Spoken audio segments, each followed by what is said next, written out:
علیکم مخلصان ریت روز نخوشون درباره یکی از رپرهای مشهور شون امسی درباره هم نامش با شما صحبت کنم. یعنی معنی نام که همین مخلصای ریت بفهمونم که نامش چی معنی داره.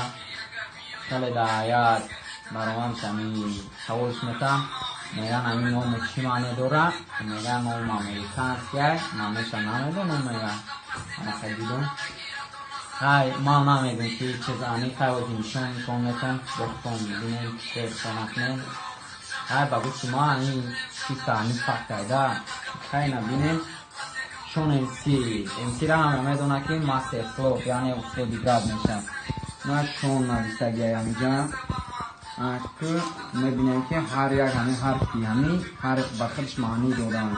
تو حرفی شه نامی خودشه شعبو اوش باشه اوشیقی ایش نیمش باشه نصیبه، یعنی همون دختره که اول سیکوش خوری بخاطر هم بود همین نام شده خور نگیرید سیکوی اولوش خیلی نامش همین معنی را دوره بگفتی ما شعبو اوشیقی نصیبه این شان ایخی هست همین نبینیم بسته نبرورو بگو که ما این پروسس اخواری نشیدن نمیتونه همین از کل بگو که ما خیلی بودایش که میبینیم چی گل میشه.